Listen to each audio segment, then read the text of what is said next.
na nabanggit mo yung conflict of interest. At ngayon, nakikita natin sa social media, yun ang ginagamit nila para maisabit nila si Attorney Mans Carpio. Ano po yung masasabi niyo doon? So kung titingnan niyo naman si Attorney Mans, all throughout his life, he has been very consistent. Diba? Si VP Sara matagal ng public figure. Pero siya, never natin nakikita in any public event except for oath-taking. So yung position namin, he is considering the actions that he performed, the earnest efforts, the sincerity all throughout na i-maintain yung privacy niya. He is therefore not a public figure na open for public consumption lang. Is it legal na i-exempt siya dito sa impeachment kay VP Sara? Although mayroon silang joint account and all that kasi mag-asawa, pwede ba natin i-impeach tuloy, i-exempt dito si Attorney Mans Carpio sa kaso ni VP Sara Duterte? Yes, kasi number one, he is not a respondent to the case. Kung tingnan ninyo yung title, it's the complainants versus VP Sara Duterte. So basic principles of rules of procedure, yung mga respondent lang to a case ang dapat sumagot.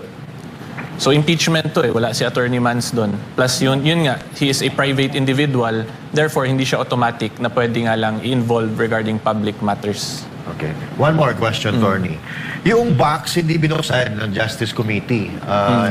Ano kaya yung rason kung bakit hindi nila binuksan? And then, kung nabuksan man yon, what are the consequences na pwedeng harapin ng Justice Committee doon sa issue na yon? So as to the reasons kung bakit hindi nila binuksan, wala akong personal knowledge to testify kasi yung congressmen and women lang yung makakasagot niyan kung ano yung reasons talaga nila. So yung consequences, as to the consequences naman kung binuksan yon, like what was explained by the BIR Commissioner noong April 22 hearing, di ba? Cite yung provisions, confidentiality rules. Very specific naman po yung NIRC natin na it can only be opened while for purposes in aid of legislation and while in executive session.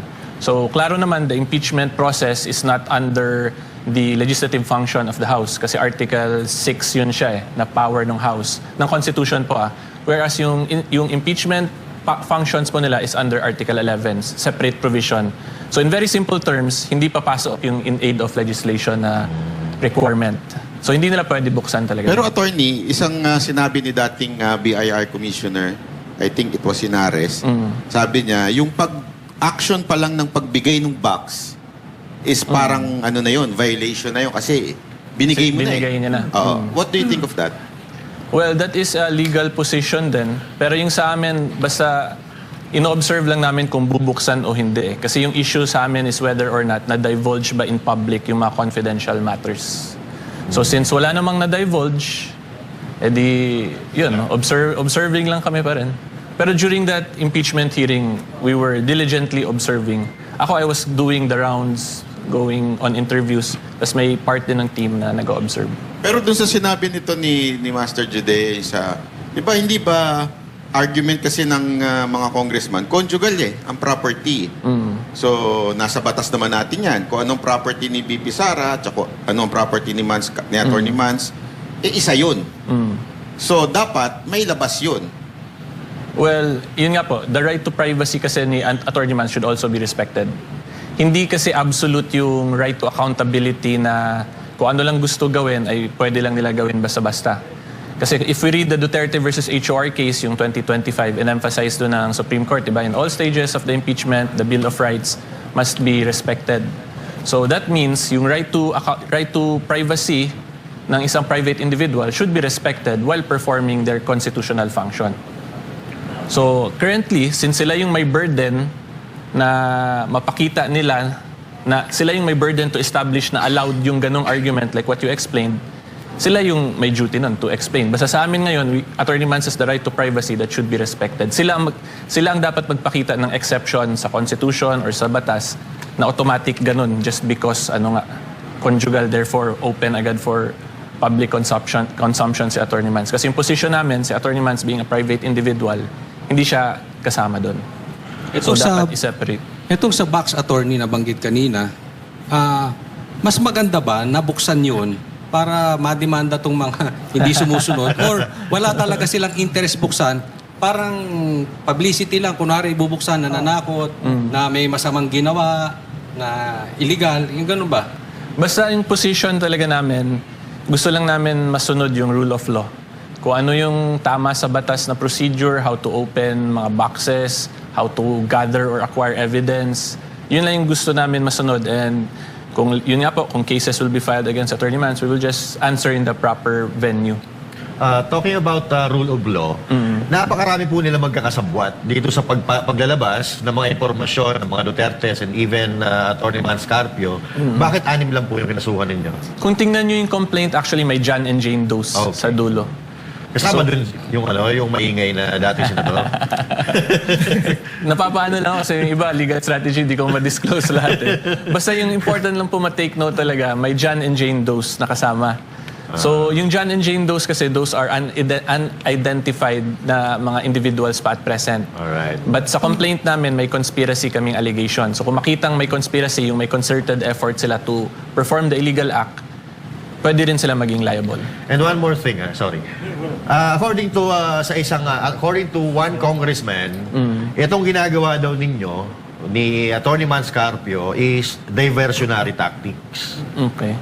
Ano masasabi niyo doon? So number one, that's his right to his opinion. Freedom of speech na yun. Pero kung titingnan ninyo yung final naming case, it is a criminal case po eh. So the main issue lang talaga in criminal case is whether or not you committed a criminal or an illegal act. If you did, therefore, you should be held liable. Yun lang yung issue namin. This is not a distraction. Kasi at the end of the day, sila po yung nag-disclose ng confidential matters eh, which is prohibited by the Anti-Money Laundering Act. So parang sila nagsimula, tapos pag binalikan sila, nasasaktan, parang gano'n lang nangyayari. In simple terms, Attorney Mans is simply enforcing his right that was given to him by the laws enacted by Congress. Alright. Yun lang po talaga. Attorney, tanong ko lang, tama ba ginawa ng congressman na inabas sa public yung bank account ni Attorney Mans Carpio? Hindi lang actually yung bank account din yung issue eh, pati yung sa AMLAC records. Kasi if you look at the Anti-Money Laundering Act, yung prohibited doon is any information received by the AMLAC and its secretariat, hindi nila, shall not disclose nila yon in any form, even after they leave their office. So doon nga, sa April 22 hearing, kung makita ninyo, di ba, nandun yung executive director ng AMLAC, then he started reading yung report nila. So that's an AMLAC information or report. That is in prohibition na of Section 8A of RA 9160 as amended. So yun yung position namin, yun yung criminal act na ginawa nila. Kasi yung violation ng Section 8A, in the very same law, Section 14, may penal provisions yun. Imprisonment, may fine, tapos disqualification from public office, may it be permanent or temporary. Both ba yun? Kulong and or? Yes, kulong and fine. Kulong. Tapos, possible din yung disqualification. Depende na yan sa judge eventually. Kung ano yung impose. Attorney, pakipaliwanag nga sa mga manonood kung anong ibig sabihin ng AMLAC tsaka AMLAC. AMLAC and AMLA, okay. Oo. Pwede niyo po bang ipaliwanag sa Nako-confuse na sila. Ano daw ba ang kaibahan niyan? So yung AMLA is the Republic Act 9160. Yan yung Anti-Money Laundering Act. AMLAC is Anti-Money Laundering Council. So yung Anti-Money Laundering Act, yun yung batas. Yung council yung nag-implement nung AMLA. So doon sa AMLA, yung kino-complain nyo na hindi sinunod. Actually, under AMLA, under Bank Secrecy Law and Data Privacy Act. Pero ang argument kasi nung mga, alam natin, mga congressman, yung Bank Secrecy Law is may merong exception, which is the impeachment. Okay. Would you not consider yung nangyayari sa House na impeachment na o ang impeachment para sa inyo ay yung nandoon sa Senate? So, in impeachment, yung dapat talaga tandaan dyan is 2 stages yan, yung impeachment. There is the initiation stage that is exclusively given sa House of Representatives. Yan yung nangyayari ngayon. Tapos yung sa trial proper naman, the sole power to try is given sa Senate as the Senate Impeachment Court. So currently, since nasa initiation stage pa lang po, walang court powers yung impeachment process. And then yung precedent kasi natin in relation to that, yung kay Chief Justice Corona, nandun na yun sa Senate Impeachment Court na disclose lahat yung mga confidential records. Kasi preliminary pa lang yan yung power ng House. Kaya nga hindi sila pwede mag-issue ng court orders. Kaya lang doon sa batas, wala naman sinabing impeachment court. Basta nakalagay lang doon Yes. during the impeachment. But if we follow basic principles of rules of procedure, dun yun sa impeachment court, considering dun kasi sa court yung nagkaka-confrontation of evidence, chine-check talaga yung genuineness, may right to cross-examine, yun. Pero ang sabi din ng And if you look at the bank secrecy law, yung next provisions kasi doon nakalagay, court order na. So kung tingnan ninyo yung spirit of the law, it's more on leaning towards ano talaga, court order or a proper court na process. Hindi yung preliminary phase. Kasi kung tingnan nyo rin yung rules ng House of Representatives themselves, yung impeachment rules nila, subpoena lang yung nilagay nila sa Section 7. Walang court order dun na they can issue orders, ganyan. Plus, yung Section 7 subpoena power nila, questionable din kasi yun yung pending petition nila VP ngayon, yung certiorari pa. pero they're arguing that they can promulgate their own rules.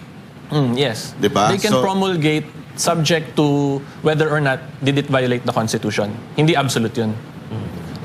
Kasi everything must conform to the Constitution. Yan yung pinaka-basic. Kung unconstitutional yung rules niyo, wala, that's void. That will be presumed regular lang siya, pero once declared void, everything else that happened because of that, mapapawalang bisa.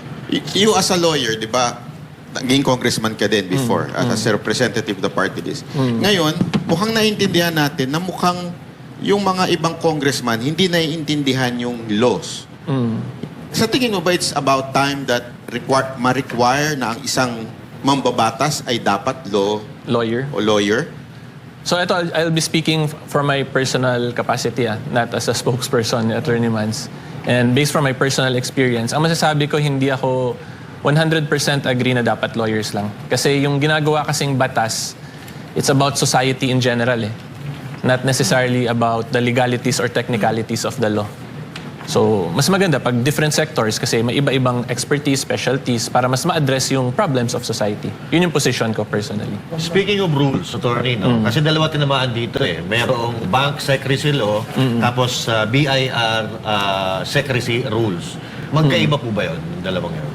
Magkaiba yun. Yung sa BIR is under NIRC. So, pero wala po kaming final pa sa under NIRC. So, ang rules dyan, parehas din yung bangko tsaka BIR.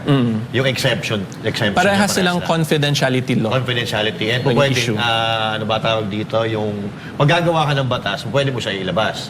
Pero pag katulad na ginagawa ng mga kongresista, Gumawa ka ng batas, pwede mo siya, pwede pa rephrase yung question. I mean, pagka ikaw may pinag-uusapan sa Kongreso, pwede mo bang gamitin ito sa impeachment lang?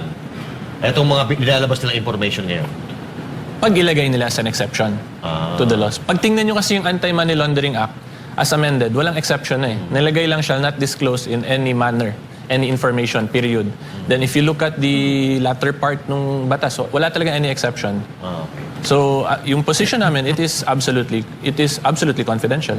So in short, attorney, hindi talaga pwedeng maglabas ng information As tong to the AMLAC, Yes. kahit sa Senate Impeachment Trial Court, yung position namin. Pero pwede silang tumanggi kung halimbawa sinabina sila ng Congress, 'di ba? Pwede silang tumanggi na magbigay ng information. I think yung best sila na lang yung nagsagot niyan. Okay. Yung AMLAC kasi that's their issue ngayon. Kasi dinivulge na, dinisclose sila yung confidential matters eh. Pagdating sa Senate, pwedeng buksan yung kay BP. Yung AMLAC or Oo. yung bank records. Yung AMLAC. Parehas, oo. Yung AMLAC, yung position namin hindi. Kasi walang exception sa Anti-Money Laundering Act currently eh. So, if we follow strict interpretation of the Kay law, BP or kay... Pero yung Atty. Man. sa bank records pwede na kasi court na yun, di ba? Impeachment court na yun sa Senate. yung sa position namin, for Attorney Mans position namin hindi. Kasi si Attorney Mans is a private individual nga. Pero yung kay VP pwede. Yung kay VP, si ano na doon. Okay. Bahala na yung Yung spokesperson ni VP. Walang pwedeng humarang sa pagkakamulo niya. Okay? Attorneys, yung na may mga abogado na nagsasabi na pwede mo daw ilabas yung mga information na yon, yung sa BIR tsaka sa mga bangko, in aid of legislation. So, may pananagutan ba itong Justice Committee kung sakasakaling nilabas nila? Yes, kasi like what I explained earlier, hindi sila in aid of legislation eh. They're performing their constitutional mandate under Article 11. Yung in aid of legislation kasi under Article 6 yun, legislative function nila. General legislative power nila. Wala silang immunity ron. Kasi Alin? process ng impeachment yun eh. Hindi covered yung in aid of legislation na requirement. Attorney, mahirap pa yung kaso niya. Alin? ni Atty. Mans. Yung final namin? Ano yung kinakaharap niyo ngayon? Mahirap ba? Hindi, I mean, Kami yung naghabla. yeah, Kami yung prosecution.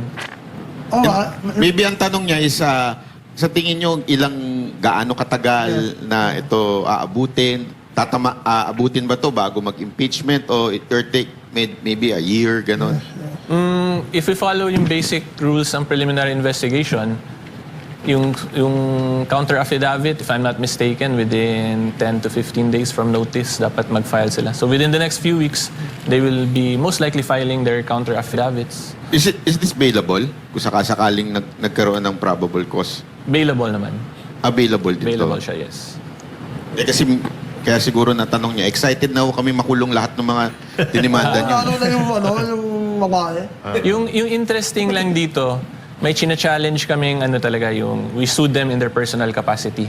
Kasi usually nagtatago sa parliamentary immunity, di ba? So may jurisprudence din kasi na if a public officer performs an action that is beyond his function, hindi na yun covered ng official function niya. Therefore, if it is not covered by his official function, parliamentary immunity does not apply. But this one is part, di ba? Kasi nandun sila sa impeachment. Hindi, but yung position namin, they perform something illegal. If you perform something illegal, hindi na siya part ng official function mo. Kasi may penal provision yung pag-disclose eh. So criminal act na yun. Sa Congress ba, attorney, hanggang saan yung kapangyarihan nila sa mga financial data? Financial data, Congress sa impeachment process? Sa Congress. Paano Congress? Kasi impeachment or ano ba? In aid of it? Dun sa katulad niyan, Sa final namin? oo. So ano yan, hindi dapat nila dinisclose talaga. Kasi kung basahin nyo yung Section 8A, it's a very straightforward provision. Shall not disclose in any manner any information. Pero sa tingin mo, matalino naman din yung kanilang head ng AMLAC. Bakit niya ginawa yun? I think Personal opinion. Well, Baka na pressure. ako focus lang ako sa legal aspect eh. So it would be best siya na lang kasi siya yung may personal knowledge kung ano yung reasons talaga. Hindi kasi, di ba, that is basic yung AMLA. That's a basic provision na nakalagay na dun eh. Kahit saan, hindi pa pwede. I mean, nabasa mo yun tapos hindi mo in-apply. Yung masasabi ko lang, he probably has a different legal position. Kaya niya dinisclose pa rin. Hindi Once kaya maleta. sumagot- Hindi maleta naman. Hindi ko na alam. Once Ano ba yung sumagot pa maleta sila, sa- attorney, sa demanda Counter ninyo, affidavit, pwede yes. ba ilabas yun in public? Depende kasi minsan nakukuha ng media yung copy, di ba? So, But it's a public Yes. document? currently hindi pa siya dapat i-public kasi baka masubjudice eh. So, ibig sabihin, kapag ginawa yun ng ibang mga pwede nyo naman din silang sampahan ng kaso. Kung sakaling ilabas nila agad. Paano ilabas agad? Ilabas yung kanina- document? Oo. Or which document? Yung sa Yung sagot ng Oo. ng AMLA. kakasuhan namin yung Yung halimbawa, isang network. Kasi diba sabi nyo, pwede namang wag muna ilabas. Nilabas nila yung defenses. Oo. Oo. Pwede nyo agad kasuhan yun. Yung mga network na yan. Depende kung ano yung paano nila pinublish yung document. Kung merong let's say something na parang paninirang puri, mga ganun. Or may parang fake news angle. It would depend on ngayon kasi speculative pa lang lahat eh. So I cannot make a talaga. To be So it clear would lang, depend kung paano. attorney, nilabas ba ni Trillanes yung bank account ni Attorney Mans? Hindi ko masyado nakita yun eh. Yung part na yun. Nilabas ba ni Trillanes? Yung masasabi ko lang dyan, Parang nalaglag. yung masasabi ko lang dyan, hindi kami nakakuha pa ng official records from AMLAC up to present. Yung kung ano yung mga nangyari doon sa House sa documents lahat, wala kaming any copy of that. Hindi binigay sa amin. So hindi namin fully na-review pa. So yung complaint namin, baka magtaka kayo paano kami nakafile kung wala kaming copy, di ba? Yung YouTube clips nila. Kasi sinabi nila, that's an AMLAC report, tapos binanggit nila name ni Attorney Mans.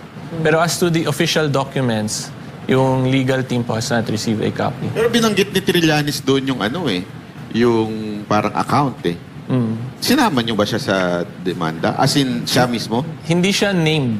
Pero yun nga, may John and Jane Doe naman. So, Sana sinama nyo na, attorney. Excited kami makulong yun eh. Hindi ko lang maano kasi alam niyo na may mga ano tayo ba? May mga strategy. Attorney, anong kakaharapin itong official ng AMLAC na kaso? May kulong and fine and possible disqualification from office. Yung penalty. Pag sinasabi nyo personal, di ba? Capacity. Yun ba available pa rin? Available pa rin. Sayang. Pero sabi, attorney, no, sinasabi nila, nag-adhere lang sila doon sa Sampina. Alin? Nag-adhere lang daw sila sa Sampina. Sila na bahala mag-defend themselves yan, sir. Okay. Kung ano. Eh, yung mga kongresista, attorney Kasi na... yung trabaho kasi namin, ito lang, ano ka lang. Yung trabaho kasi namin, kami yung prosecution. Yes. So, as to their defenses, sila bahala doon. Kami, we will establish the elements of the crime. Yung issue nga, whether or not did you disclose information na confidential. So, yun lang yun. Yung ano namin. Yes, sir.